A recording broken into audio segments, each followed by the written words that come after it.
Sí, gracias, presidente. Pues, bueno, señora consejera, se lo volvemos a decir. Se retrata a usted como integrante de un partido antidemocrático, irrespetuoso con las instituciones y con el sufragio universal popular. Esa es su posición, no lo dude.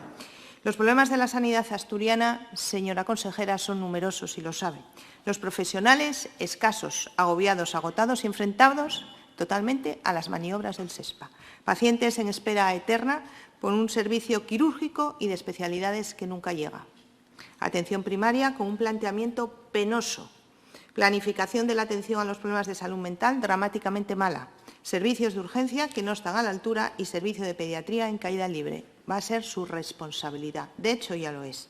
El invento de las áreas sanitarias, señora consejera, puede darles mucho juego, estamos seguros, pero está por ver que vaya a resolver el problema del sistema sanitario asturiano, que es lo fundamental.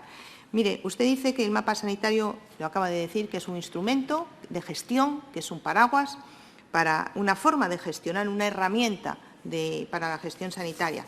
Decía también usted que el mapa sanitario de antes era lo que realmente se necesitaba, que se había hecho bien, y ahora de repente no. Ahora de repente, pues usted encuentra una solución de 8-3 que va a solucionar todos los problemas de la sanidad asturiana. ¿Por qué esperaron tantos años, señora consejera? Un sistema y una consejería que se traga más de 2.200 millones de euros sin dar soluciones ni a pacientes ni a profesionales sanitarios. Todo lo que pretenden lograr tiene un paso previo, señora consejera, pasa por racionalizar y ese resultado tiene que ser cuantificable. Todo el revuelo alrededor de las áreas sanitarias debe de traducirse en unos plazos que ustedes mismos deben fijar, en los que debe alcanzarse unos objetivos que, pese a las explicaciones que nos han brindado hoy, pese a esas, que bueno, fueron muy pocas, seguimos sin tener claro. Porque lo que ha venido a contarnos, más que objetivos, son declaraciones de intenciones, exclusivamente eso.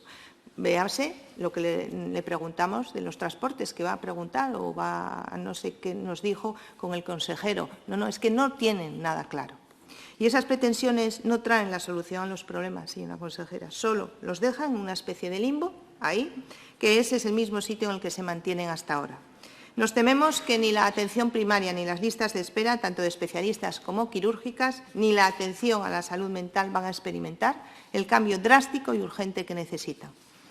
El anuncio de reducir las áreas sanitarias, ya se lo comentamos, no es más que una cortina de humo para ocultar las deficiencias en la calidad asistencial de la sanidad asturiana. Solamente eso.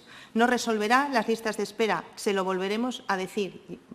Faltan menos de 4 años, 3 años para que acabe la legislatura y, si Dios quiere, se lo volveremos a decir. No resolverá las listas de espera, no solucionará los conflictos con los profesionales sanitarios, no servirá para mejorar la atención primaria, no aportará nada a las carencias en el ámbito de la salud mental y sí traerá nuevas tensiones. Los 3 hospitales de cabecera se verán saturados, el resto de hospitales entran en un deterioro progresivo, muchos enfermos va a padecer problemas de desplazamiento y, en general, todo el sistema se va a resentir con nuevos inconvenientes. Señora consejera, del no diálogo, la reordenación del mapa sanitario, ¿por qué pasa delante de otras prioridades tan importantes como el urgente plan de salud mental?